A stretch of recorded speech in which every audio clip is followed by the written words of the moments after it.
Today we're going to talk about Sneeds. We're going to talk about what a Sneed is. I'm going to show you a front carry, I'm going to show you a back carry, and I'm going to show you how to measure yourself. A Sneed is something you need. It is a long piece of fabric, much like a carry loop, only this was designed to be able to be a 2-shoulder carry loop. So in essence, it's like a double carry loop. You start by putting it on your right shoulder. And there are flips in here, leave them to drag.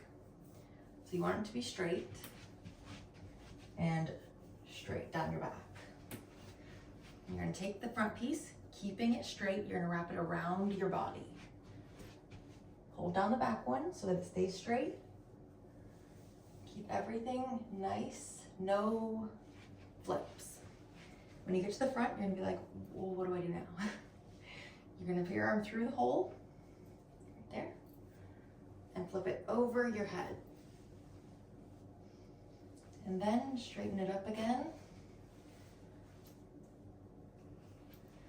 And the back should look like this, where it's still all orderly. So now you have these 2 pockets in the front, and it looks really small, just like a carry loop does when you put on a carry loop, but your baby will fit if you got the right size, which we will discuss after. This is the baby we're using today, and she is a doll, and she's also much smaller than we would ever recommend using in a carry loop or a Sneed, but she's all we have today, so she will be the demonstration. So just like a typical carry or a carry loop, you'll put your baby in, and you can either keep the baby's legs underneath like you would in a typical carry loop, or put them through the kind of side holes. I'm gonna do the side holes today because she's so little and it's easier with the doll. So you're gonna spread apart the underpass and then the top pass, and really that's all there is to it. You can flip around the shoulders if you want. And actually, you can also, if you flip one shoulder and you wanted, you could follow it along the whole back so that it stays straight, and then use that flip to flip this shoulder. There we go. And now if your baby, again, is bigger, this is the basic carry. But if you want them on your back, you can slip one arm out, slip the other arm out, you're holding onto your baby, and just like you would hip scoot, we're gonna hip scoot the baby all the way around to the back. And we're gonna bring these back up. You're gonna make sure that it's on your baby before you're trusting the wrap to do the job. Make sure everything is right. Get the other arm in. Make sure baby's okay in there. So you really want to make sure that all the passes are over the baby, because this one is not. So we're going to spread that apart.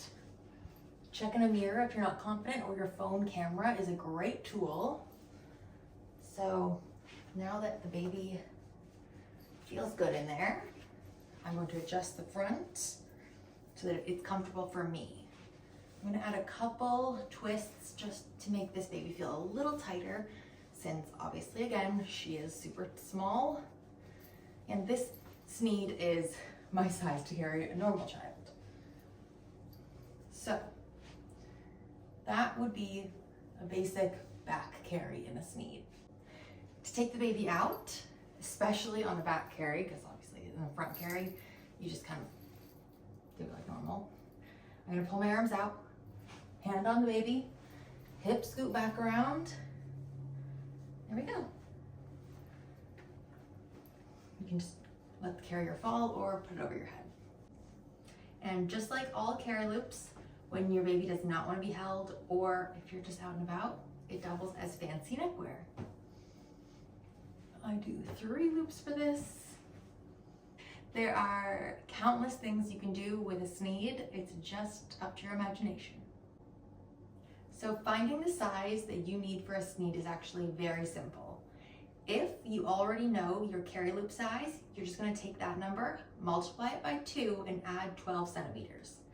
If you do not know your carry loop size, you're gonna measure your bust in centimeters, measure your height in centimeters, add those numbers together, and where for a carry loop we would divide by 2, for a Sneed, we're just going to add 12 centimeters to the bust plus your height.